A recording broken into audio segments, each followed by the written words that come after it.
Hello friends, welcome to my English classroom. Today we will deal with a lesson from your Flamingo book, The Last Lesson, written by Alphonse Daudet. In my previous session, we have discussed about the author, about the background of the story, about the theme and the summary of the story.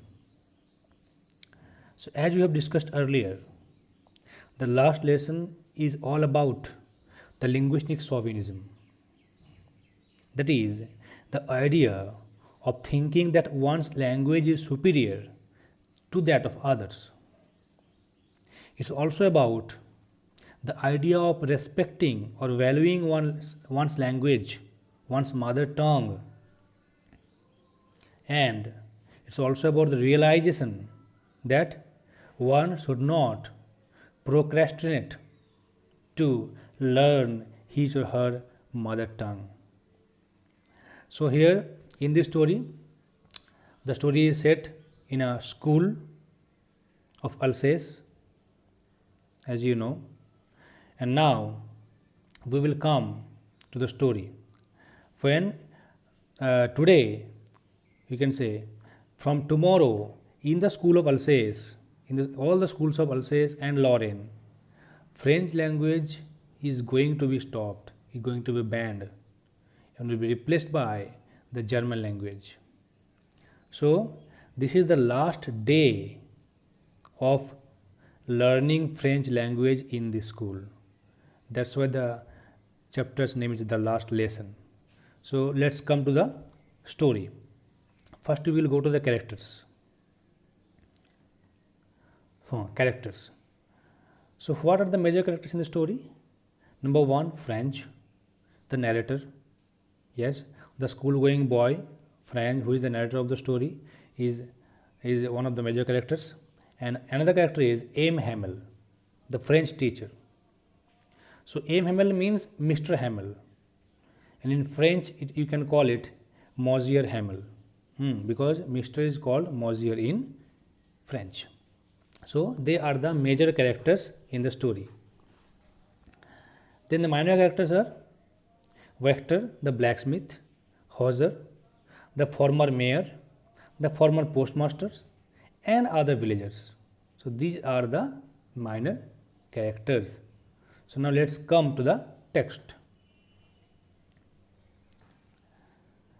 I started for school very late that morning and was in great dread of a scolding, especially because M. Hamel had said that he would question us on participles, and I did not know the first word about them. Means that day, French, the narrator, started for school very late, according to him it is, and he was in great fear, extreme fear he was in. Why? Because M. Hamel would scold him, rebuke him. Why? If he did not prepare the homework, that is the participle homework, and he would question him about that, and he did not know a single word about participle. That's why he was afraid. And I did not know the first word. He said, for a moment I thought of running away and spending the day out of doors, means outdoors. So, for a moment I thought that I will come out of my home, assuming that I am going to school, but I will spend all the day outside, outdoors. It was so warm, so bright, and the nature outside was so warm and bright. So he felt very good in the outside, in outdoors. The birds were chirping at the edge of the woods, so he could hear to the sounds of the chirping of birds. And in the open field back of the sawmill, and also he can go and play in the open field that was in the back of the sawmill. Now, what is sawmill? Sawmill is a kind of factory for cutting wood. The Prussian soldiers were drilling. He also could saw that the Prussian soldiers were drilling there, exercising there, because now the districts of Alsace-Lorraine were in the hands of Prussia. That's why Prussian soldiers were deployed in that district. It was all much more tempting than the rule for participles. So all these things were much more tempting, much more attractive to the child than the rule of the participles. So participle is not more attractive to him. What is attractive? The temptation of nature, of playing, of everything in the outdoors. But I had the strength to resist and hurried off to school. So now I accumulated my strength that I have to go to school. I have to stay away from these all things. Resist means to stay away. And I hurried off. Very hurriedly I went off to school. So when I passed the town hall, there was a crowd in front of the bulletin board. So when he was passing the town hall, what he saw? There was a large crowd, a mob before the bulletin board. So why they gathered there before the bulletin board? First you should know what is bulletin board. It's a kind of notice board for putting up the latest news and communication. Okay. So why did they gather? To get to some news? For the last 2 years, all our bad news had come from there. Because for the last 2 years, the war was going on between Prussia and France. Okay. And always the bad news had come from that bulletin board. The lost battles, news of lost battles, the draft, the orders of the commanding officer. And I thought to myself without stopping, what can be the matter now? So today also I thought to myself that there must be a kind of bad news, not a good news. Without stopping, I did not stop there, I was hurried. I thought only that what can be the matter now? There must be a bad thing that is happening. Then, as I hurried by, as fast as I could go, the blacksmith, Vector, the name of the blacksmith is Vector, who was there with his apprentice reading the bulletin called after me. So, when I was passing there very hurriedly, as fast as I could go, blacksmith called after me. Blacksmith Vector was with his apprentice, with his trainee. Okay, he called after me and said, "Don't go so fast, Bob. He will get to your school in plenty of time." Means you have enough time to go to your school. Don't be in a hurry. He will reach school beforehand, like this. I thought he was making fun of me, because it happens to me always that I am late for school. It's my habit. That's why I thought that he is making fun of me. And I reached M. Hammel's little garden all out of breath. So little garden, little school, because before the school there is a garden. So I reached the little garden of M. Hamel out of breath. Usually, when the school began, there is a great bustle which could be heard out in the street. So it is usually, as usual, when the school began, there is a great bustle, great noise there is, that can be heard from the street also.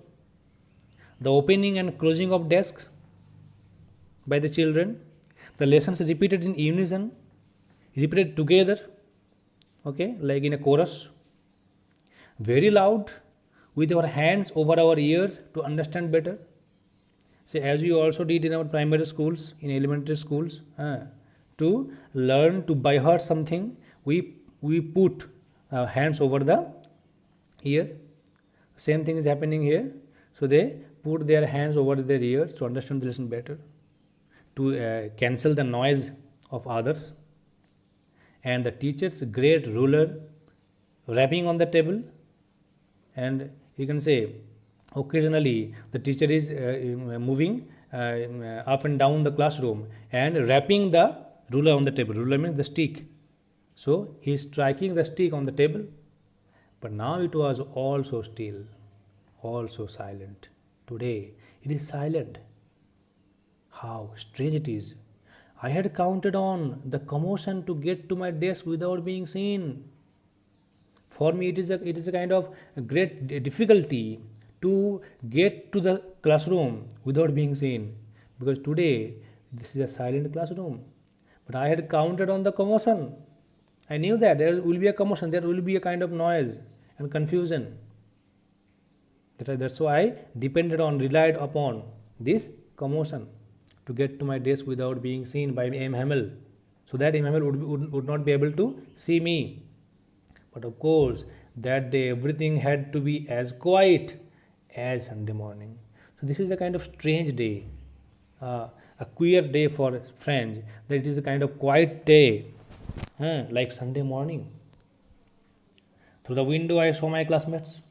Before entering the classroom, he saw the classmates already in their desks, in their places, and M. Hamel walking up and down with a terrible iron ruler under his arm. I had to open the door and go in before everybody. You can imagine how I blushed and how frightened I was. So now, today, he was seen by everybody because everything was silent. Also, M. Hamel could see him, and he blushed because everybody saw him that he is late. But a blush means his face turned red in color due to the same, and he was very much frightened because he thought that Emmanuel would beat him very much. But what happened? Something else. But nothing happened. Very strange. Nothing happened. M. Hamel saw me and said very kindly, "Go to your place quickly, little Franz. We were beginning without you."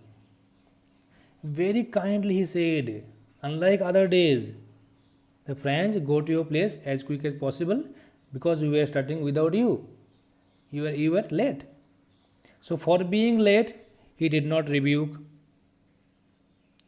So today, Franz can see the change in the atmosphere of the classroom. Very important it is, mark this whole paragraph, that what kind of change did Franz notice today in his classroom, and what kind of strange thing did he notice. So in the other days, usual days, the classroom is full of commotion, full of noise, of the opening and closing of desk, of the lessons repeated in unison. But today everything is silent. All the students and children are in their places. M. Hamel is also silent. The classroom is all silent. And M. Hamel also looks like a kind person today, not a kind of angry man. I jumped over the bench and sat down at my desk. Not till then, when I had got a little over my fright, did I see that our teacher had on his beautiful green coat, his frilled shirt, and the little black silk cap, all embroidered, that he never wore except on inspection and prize days. So I jumped over the bench to get to my desk. Then suddenly I saw, when I came over my fright, I saw that the dress of the teacher, that he wore a kind of green coat, frilled shirt. Frilled shirt means a shirt bordered or projected with a fabric, the bordered shirt, and black silk cap embroidered, that he never wore except on inspection and prize days. So means inspection and prize days are some special days. Similarly, this day is a special day for M. Hamel. Why? You will get to know why. So that's why Franz is also surprised that the teacher has worn a kind of special dress today. Besides, the whole school seemed so strange and solemn. The whole school seemed strange. It's a kind of feeling of strangeness for French, and the whole school is solemn, serious there for learning the French. But the thing that surprised me most was to see on the back benches that they were always empty. The village people sitting quietly like ourselves. Old Hauser with his three-cornered hat, the former mayor, the former postmaster, and several others besides.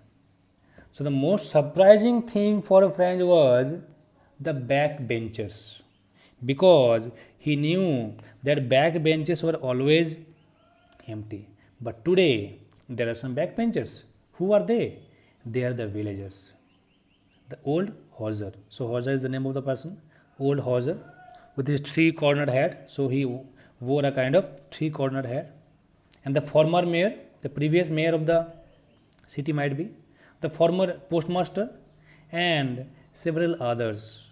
He did not mention the names. So, these people were there at the last bench. Everybody looked sad, and Hauser had brought an old primer. So, Hauser also brought a primer. A primer means, primer is a kind of grammar book, a basic grammar book.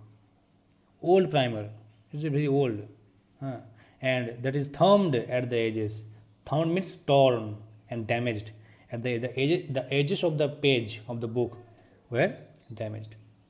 And he held it open on his knees with his great spectacles lying across the pages. So he held the book open on his knees, and he put the spectacles of him across the pages of the book. So while I was wondering about it all, Aim Hamel mounted his chair. So now Aim Hamel went to his chair and sat. So and the Franz was wondering all these things, about these things, in the same grave and gentle tone which he had used to me and said. Used to be, sorry.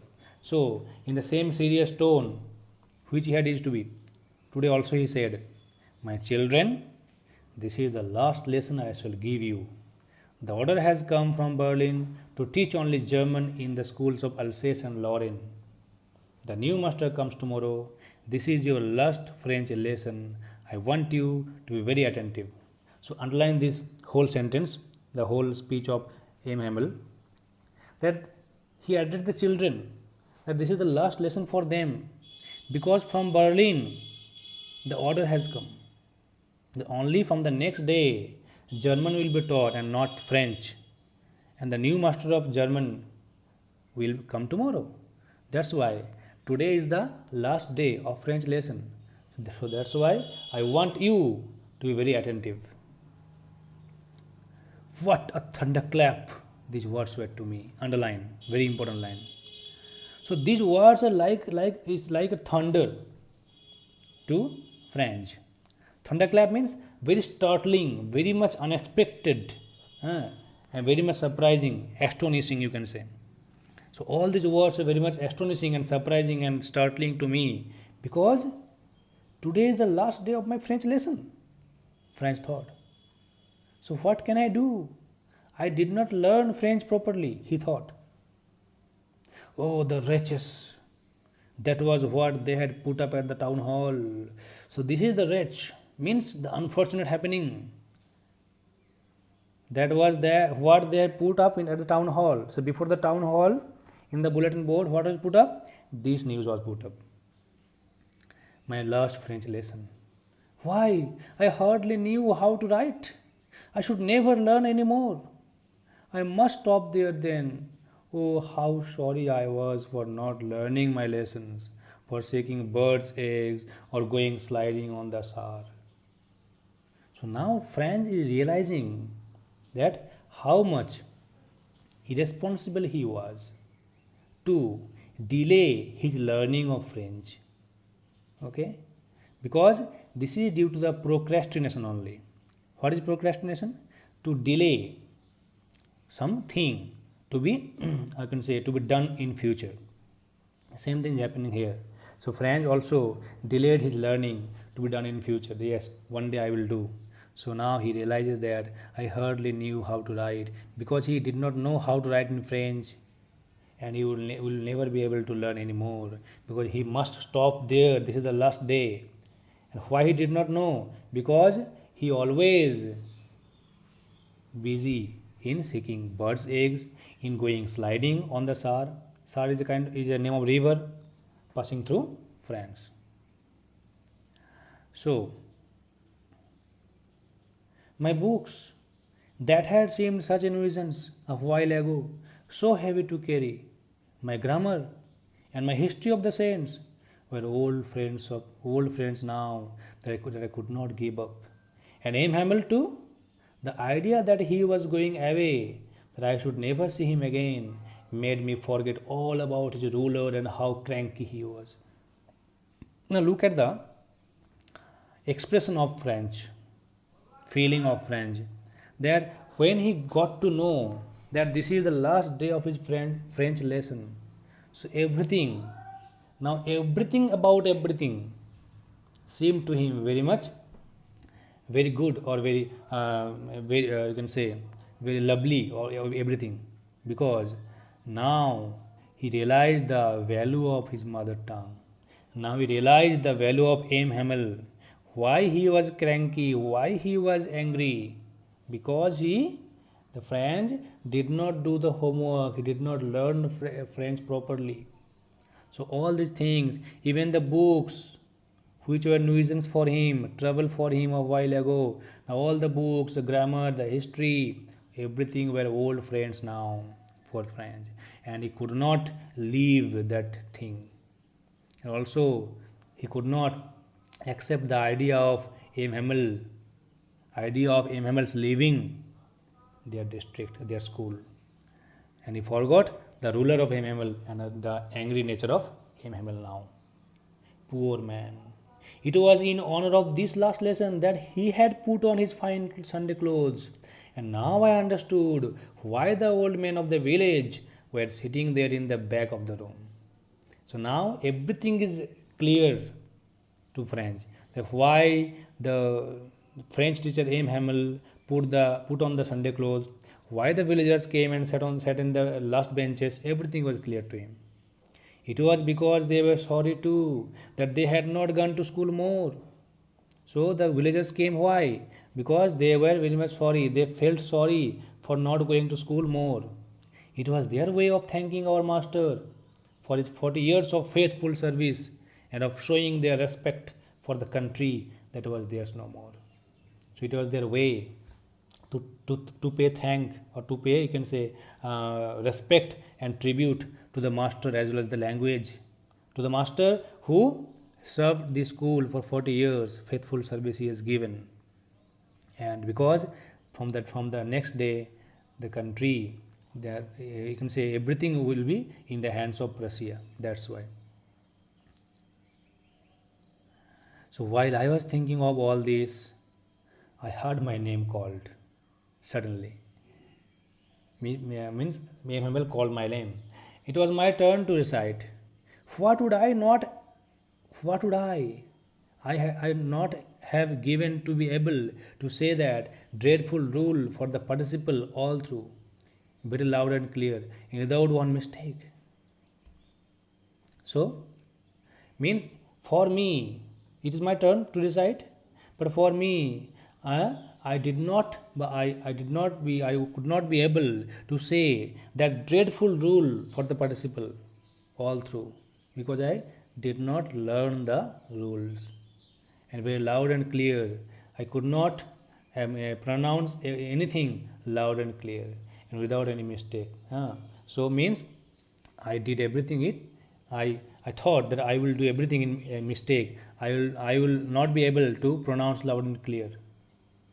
But I got mixed up on the first words and stood there holding on to my desk, my heart beating and not daring to look up. So when I started reciting, I got mixed up. I got confused on the first words of the participle and stood there holding on to my desk tightly, my heart beating very fast and not daring to look up. I could not dare to look up. Okay, so he was thinking at first that what will happen if I would not be able to pronounce very clear, to not to say the participles rules without any mistake, and the fear or fright of French became true. He got mixed up.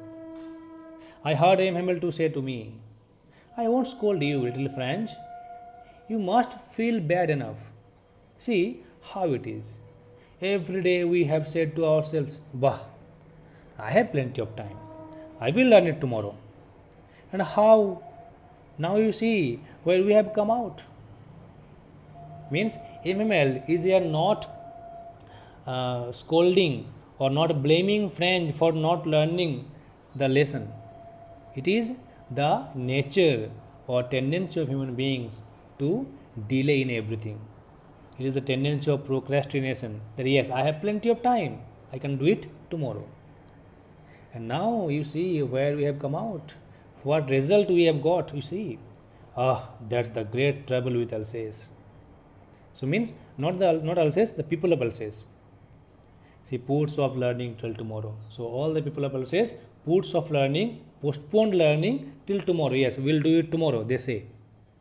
Now those fellows out there will have the right to say to you, how is it you pretend to be Frenchman and yet you can neither speak nor write your own language? So which fellows? The fellows from Prussia will say, they have the right to say to you, how is it you pretend to be Frenchman? Pretend means to show what you are not. So you pretend to be a Frenchman and yet you don't know, neither speak, neither write your own language. So what kind of Frenchman you are? They can say. But you are not the worst, poor little French. We have all a great deal to reproach ourselves with. So you are not the worst, because except you also, we all have a great deal to reproach ourselves with, to blame ourselves with, because you are not the only one to be blamed. All of us are to be blamed. Next, your parents were not anxious enough to have you learn. They preferred to put you to work on a farm or at the mills so as to have a little more money.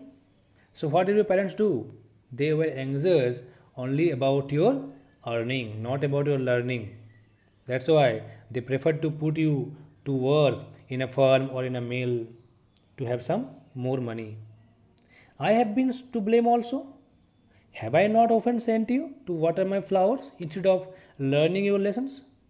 And when I wanted to go fishing, did I not just give you a holiday? So he also blamed himself for sending the children to water flowers instead of learning the lessons, and for giving holiday whenever he wanted to go on fishing. So here in this paragraph, M. Hamel blamed the parents of the children as well as himself for this kind of scenario, for the result now they have got, for today's scenario that the children could not learn French properly. This is the reason. Then from one thing to another, M. Hamel went on to talk of the French language, saying that it was the most beautiful language in the world, the clearest, the most logical, that we must guard it among us and never forget it. So now M. Hamel becomes emotional because this is the last day of his French lesson. So everything he told about the French language, he said that French is the most beautiful language in the world, most clearest. It is the most logical language, most reasonable and logical. And we must save the language, guard the language among us and never forget the language. Because, what is the reason? Underline this. When a people are enslaved, as long as they hold fast to their language, it is as if they had the key to their prison. Means, it is said that language is the soul of a human being. If we lose the language, means we have lost the soul of us. Your soul means your inner strength. Your soul means your inner spirit. So if you lose your inner spirit, you will lose everything in life. So when a people are enslaved, they are enslaved, physically enslaved.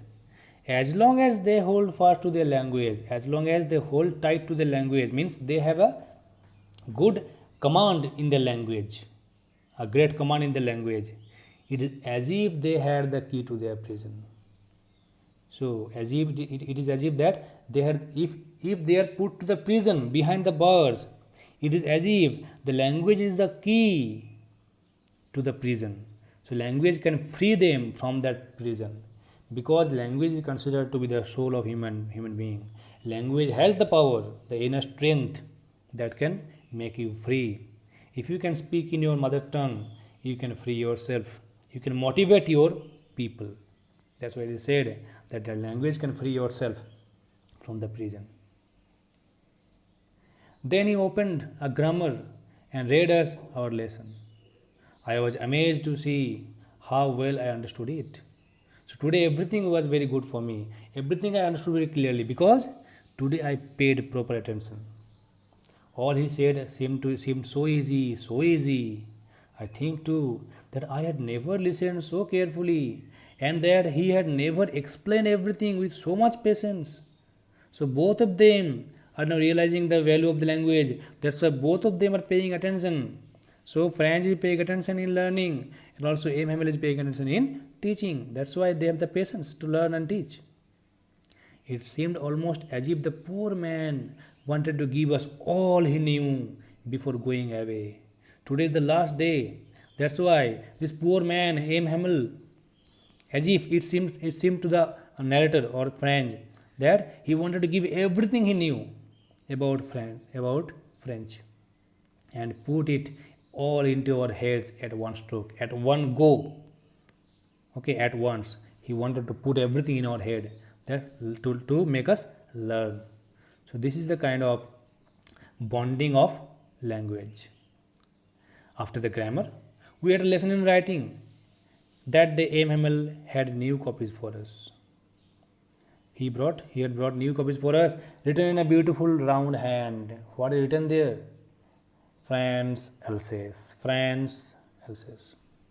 They looked like little flags floating everywhere in the schoolroom. So it seemed to the narrator that they were like the floating flags everywhere in the schoolroom, hung from the rod of the top of our desk. So of our desk, at the top of our desk, it seemed that it is hung from the rod. Now you ought to have seen how everyone set to work and how quiet it was. So everyone in the classroom set to work. They were busy in their work and they were very much quiet because they were attentive. The only sound was the scratching of the pens over the paper. Once some beetles flew in, but nobody paid any attention to them. So only sound was the scratching of the pen over the paper, because we were busy only in writing. And once some beetles flew in. It's a kind of insect. It flew in, but nobody paid any attention to them because all of them were very busy in writing. Not even the littlest ones. The small children are always, they lack of some attention or concentration. But still, they are concentrating so much that they did not even pay attention to the beetles, who worked right on tracing their fish hooks. It is what did they do? They were tracing the fish hooks. So they might be drawing some fish hooks. So tracing on paper the image of fish hook, as if that was French too. So it seemed to French that they were so attentive. The little children also so attentive that as if this is French too. They did not want to leave the French language, as if that's why they were very attentive. On the roof, the pigeons cooed very low, and I thought to myself, will they make them sing in German, even the pigeons? Very important to mark this line. So on the roof we can heard what? The cooing of the pigeon. Cooing means the sound of the pigeon. So cooing of the pigeon, and I thought to myself, will they make them sing in German, even the pigeons? So here you can bring the theory of linguistic chauvinism, that to make someone's language superior to others. So here, to make the German language superior to us, will they also be able to make the pigeons sing in German? No, answer will be no, because pigeons have their own language. Pigeons are free. They cannot be enslaved like human beings. It's a kind of irony used here. Whenever I looked up from my writing, I saw M. Hamel sitting motionless in his chair and gazing first at one thing, then at another, as if he wanted to fix in his mind just how everything looked in that little schoolroom. So, whenever I looked up from my writing desk, what I saw? I saw M. Hamel, who was sitting motionless without any movement in a chair and gazing at something, then at another. Gazing means to look steadily and intently. First at one thing, then at another, as if it seemed to Frank that he wanted to fix in his mind everything. Means wanted to keep everything in his mind, store everything, save everything in his mind forever. The everything in the classroom, in the schoolroom. Fancy. For 40 years he had been there in the same place. Fancy means imagine. You just imagine.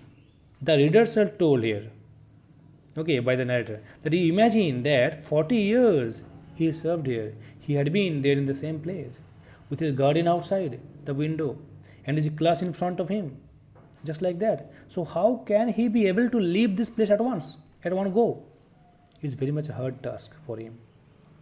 Only the desk and benches had been worn smooth, and you can see the desk and the benches also, for all these throughout these years, they have become worn smooth. Worn means to be worn out due to some excessive use, and smooth means become smooth, become very much smooth due to the excessive use or overuse. The walnut trees in the garden were taller. It also grew. The hopvine that he had planted himself twined about the windows to the roof. So hopvine also grew and twisted about the windows. It is twisting around the windows of the to the roof, up to the roof. And how it must have broken his heart to leave it all, poor man. So all these things he has here, because he made these things in all the 40 years. Now he has to leave all these things at a go. That's why he is called a poor man, that he must have to leave all these things with a broken heart. To hear his sister moving about in the room above, what? His sister was packing the trunk. That's why he could hear his sister moving about, okay, in the room above, packing their trunks. For they must leave the country the next day. So next day they have to leave. That's why they are packing. But he had the courage to hear every lesson to the very last. Who had the courage? Frank had the courage to hear every lesson to the last. After the writing, we had a lesson in history. And then the babies chanted their ba, be, bi, bo, boo. It's about, learning the language, the basic form. B-A, ba, B-E, be, B-I-B, like this. We also have learned in our elementary schools. And down there, at the back of the room, old Hauser had put on his spectacles and holding his primer in both hands. So I can also see the old Hauser with his spectacles and holding his primer, a grammar book, in both hands. Spell the letters with them, and also spelling the letters with them with the help of grammar book. You could see that he too was crying. You could see that the old Hauser was also crying. His voice trembled with emotion. It was so funny to hear him that we all wanted to laugh and cry. So old Hauser's voice also trembled with emotion. So whenever we are full of emotion, we cannot speak properly. Our voice is trembled and shaken. Similarly happened to old Hauser. And after hearing him, we wanted to laugh and cry, because we are children. Sometimes we want to laugh, sometimes we want to cry. So we could not decide what we should do. We should laugh or we should cry. And how well I remember it, that last lesson. The last lesson given by M. Hamel. So now, all at once, the church clock struck 12. Means all at once, suddenly, the church clock struck 12. So this is the, you can say, dispersal time of school. Dismissal time of school. Then the Angelus. Angelus means the prayer song in the church. Okay, so at 12 o'clock, the prayer song begins. At the same moment, the trumpets of the Prussians, the trumpets, a kind of musical instrument is used by the soldiers, returning from drill. So they were playing the trumpets because they were returning from the drill. Sounded under the windows, so we could hear the sound of the trumpet also. Abraham stood up from the chair, very pale in his chair. So from the chair he stood up, very pale. He was looking very pale, colorless like this. I never saw him look so tall. This is for the first time I saw him look so tall. No, he is not so tall physically. He is as much as tall as he is. But today he is looking so tall because he is behaving in a brave and proud and unyielding manner. Okay, so look so tall is a kind of idiomatic expression. It means to behave in a brave, proud and unyielding manner. So I never saw him look so tall because today I can see him look so tall, look so brave and proud to be a French. And what he said? My friends, said he, I. So he could not pronounce thereafter. But something choked him. Something choked his throat, stopped him to speak because he was unable to speak due to strong emotions. He could not go on. He could not go on speaking. Then he turned to the blackboard. So he turned to the blackboard, took a piece of chalk, and bearing on with all his might, with all his strength, what he wrote. As large as he could, he wrote, Vive la France, or Vive la France. Vive la France means long live France. So underline this line or this phrase. So look at the might or the inner strength or the spiritual strength of M. Hamel. Even on the last day of his French lesson, when he got to know that he had to leave this school tomorrow, when he got to know that this is the last lesson of French in this school, he had written in the blackboard, Vive la France, long live France. Means he had the courage, okay, he had the bravery to write so.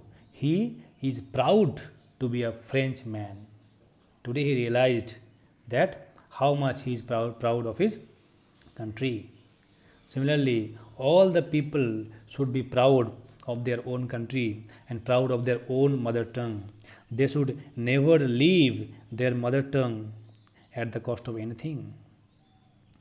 Then he stopped and leaned his head against the wall, and without a word he made a gesture. Then he could not say anything. He stopped and leaned against the wall, leaned his head. So he put his head against the wall, and without a word, he could not say any word. He made a gesture. Gesture means a movement of part of the body, especially a hand or head. So with a gesture of head or hand, anything might be, to us with his hand it is said, what he said? School is dismissed. So gesture signified that school is dismissed, you may go. So they realized that he was telling with gesture that school is dismissed and the students may go. So now we realized that how much emotional we become, okay, when we got to know that we are going to lose our mother tongue. We are going to lose our identity and respect because the mother tongue gives us respect. So it is our duty and responsibility to hold tight to our mother tongue. We should never avoid our mother tongue to have some other languages. So in this story it is also said that procrastination is one of the main reasons for this kind of irresponsibility of not learning one's mother tongue. So through this story, the characters in the story as well as the readers also realized how much important our mother tongue to us is. Okay, so that's all for today. If you have any doubt regarding the chapter, you can comment in the comment box, and please like and share my video, and don't forget to subscribe to my channel. Thank you.